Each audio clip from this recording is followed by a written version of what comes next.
Tony D and Little Joan here with Screenwriter's Rant on the Sandman from Netflix, based on the acclaimed comic book from DC Comics, Vertigo, and Neil Gaiman. Smash like and subscribe. Thank you for smash liking and subscribing. Check out my books.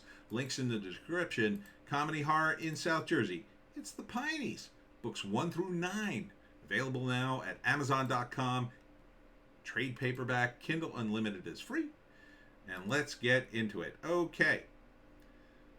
Already, I have reservations about the Sandman series. I mean, the buzz was not great.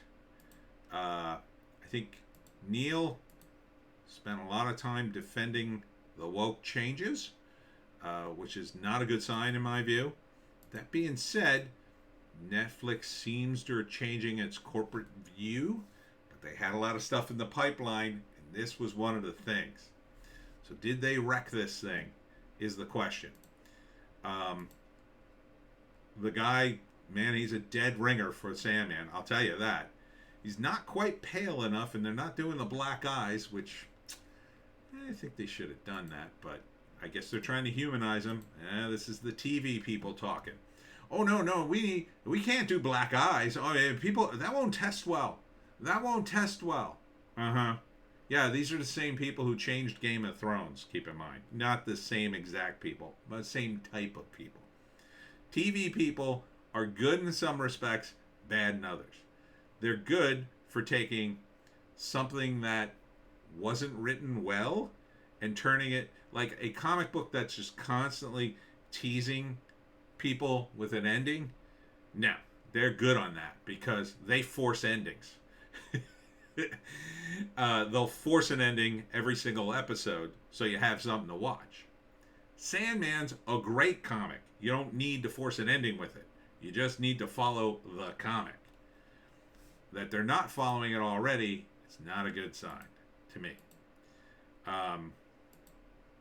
So, for instance, I don't remember him getting free from his prison early in the comic with security guards coming in and shooting up the place. What I remember is there was an old guy. I think this was in the comic, right? There was an old guy one of the guys who had trapped him, and he, for years kept Dream trapped and wanted something from him, and Dream just sat there. He never said a word, and that was a great moment in the comic. And then when he's old and he's in a wheelchair, the nurse turns the wheelchair and just breaks the magic circle. Just hits it. Just a tiny little accident. Oh, and then instantly he's freed. And then he just rains his vengeance down on the guy. That doesn't appear to be happening in this. And I'm very disappointed that at least that part of it's not in here, because the first 3 issues are just, I would say, well, all the issues are great, really. I read the whole run. I don't see a reason to do this. I don't see a reason to do some special effects laden thing. The stories are great on their own, and they would translate. Like, they're doing music, and here's the big giant thing, and guns. Like, I get it. That's a TV thing. Oh, and then this. I think this was in the comic, though. This looks familiar. But I don't think the guns were a thing. Maybe there were guards later after they break the circle. I don't remember. I haven't read the comic in many years, but I'm a little worried they changed it. I definitely don't remember uniforms. Definitely don't remember that, but maybe I have to look at the comic again. I definitely don't like the eyes, though. I don't want to see him transform his eyes. I want to see him. He's not supposed to be a human. He's not a human. He is the embodiment of Dream. He's not a human being. He is Dream. He shouldn't be humanized too much, because he's not human. He has human qualities, and here's, the whole thing, his mask and whatnot. He has human qualities, but he's not human. and this is the Corinthian, obviously, because they're not showing his eyes, and you got blood coming down his eyes. He's the guy that's got he's got little mouths where his eyes should be. He's one of the nightmares of Dream, who apparently, because of the visual of the Corinthian, is going to be figured more prominently, I'm guessing, because of the visual. August 5th, this drops. Will I watch it? It's on Netflix. I have Netflix for free, so probably. I'll probably at least check out the first episode. See if it's any good. They swapped out his assistant. Yeah, I mean, I don't know why they bothered. Because I would think it just go with the comic. Just go with the comic. This is a character you didn't need to swap. You just didn't need to swap this one. But this is what they do. This is what worries me. This is what worries me about the series. It's going to go woke and therefore go broke. So, is it woke? My guess is yes. By the way, Neil reacted to certain things online and the worst is they race swap Death, which that'll be a disaster. And they haven't showed her in this teaser, and they say it's a trailer, it's really more of a teaser. I think that will go over like a lead balloon, as they say. Because this whole comic was like driving the whole emo thing. Or goth thing, I should say. Everybody at that time was absolutely obsessed with, he had like a haircut kind of like The Cure, but everybody had dark black hair and pale skin, and that was a whole goth thing. They loved it. They absolutely loved the whole goth thing. And they're already getting out of it. Why? Why change it? It's because TV people. Oh, they know better. Oh, we know better. No, we got our finger on the pulse of the zeitgeist. We know. No, you don't. And even if you did, why change it? What do you gain by changing it? What do you gain by not having him completely have black eyes? What do you gain by that? That was the whole point of the comic. We loved the comic the way it was. Now you're going to bring in what? Normies? Oh, I don't like this show. His eyes are all black. That's one of the appeals of the comic. You would pick up the comic on a rack and go, oh, look at this guy. He looks cool with those black eyes. Oh, but TV people know better. Yeah. Okay. We'll see. We'll see what you know better, TV people. I don't think you do. Yeah. Would have been so cool with the black eyes. Just imagine no white pupils, just all completely black eyes. I'm telling you, that would have been better. And he's a dead ringer for the Sandman. He's dead ringer for Dream, except his eyes. I know. You say, oh, that's just you're picking up. No, I'm not. The look of a character in a comic book is crucial.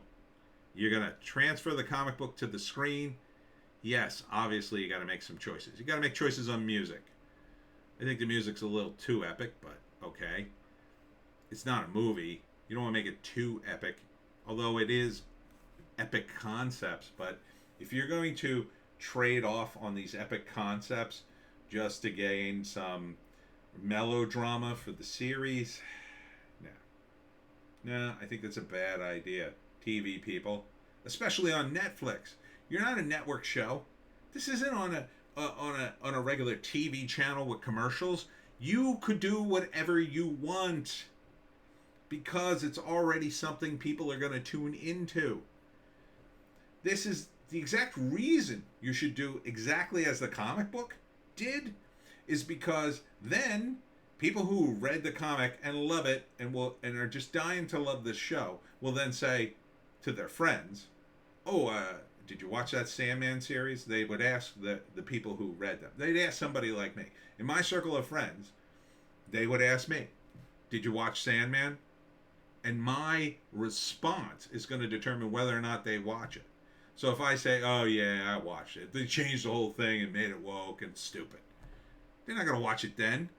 But if I say, "Oh my God, it's exactly like the comic book. It's amazing," then they're gonna watch it. Now, will they like it?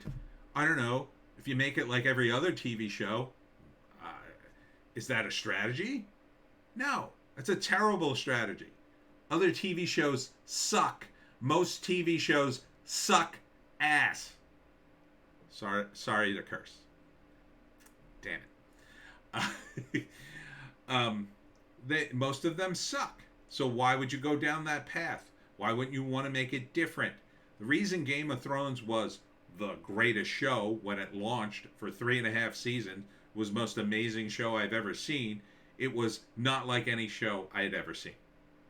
Things happened on that show in those first 3.5 seasons that absolutely blew the back of my head off. And I couldn't stop watching that show until the TV people took over. Then it went, in my view, down the toilet.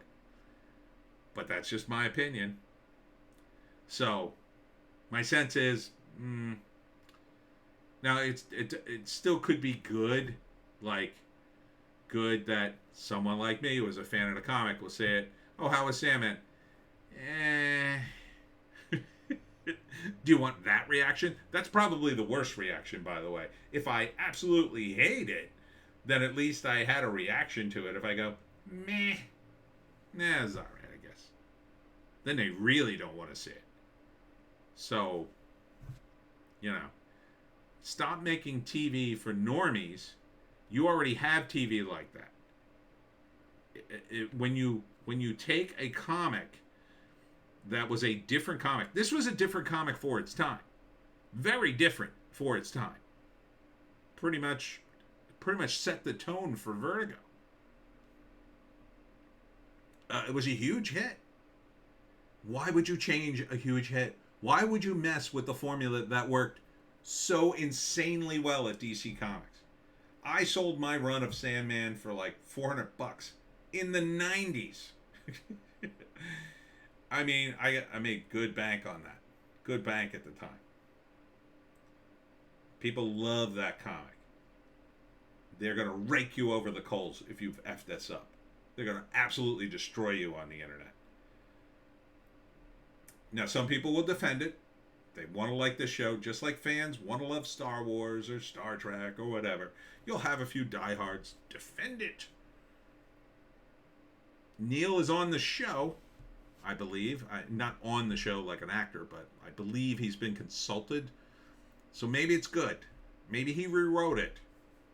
Now that he has experience doing TV with American Gods, there's a chance it's even better. It's better than a comic. Maybe it's stuff he wanted to do that DC Comics pushed him into doing in the original comic. That still doesn't change the fact the comic was a huge hit. Yeah. So, I think his eyes should be black. If they did at least that, it's just like the Punisher syndrome, right? Dolph Lundgren starred in the Punisher movie, the first one they did. It wasn't a bad movie, except Dolph Lundgren didn't have the damn t-shirt. That's basically all the Punisher was. He was a guy with a t-shirt who killed criminals. Instead, they got rid of the t-shirt and he had daggers with skulls on them. It made no sense. It made zero sense, in my view. If they had just given him that skull t-shirt, the movie would have been like 25% better. It would have been okay. It would have been pretty good Punisher. Because he had the t-shirt. Oh no, they got rid of the t-shirt. It wasn't until, I think, the third incarnation of the Punisher, that was Thomas Jane. He kind of had the shirt, but not really. It wasn't until the third guy that they finally say, oh, you know what? Let's try the t-shirt. That'll be different. Follow the damn comic, you TV dunces. But, I don't know, we'll see. Maybe, as I said, I might check this out. It's on Netflix. Watch an episode. See if I don't want to just bang my face into a wall. And that's it for me, Tony D and Little Joan. Check us out on Odysee, Bitchute, and Rumble for our more base takes. And we'll see you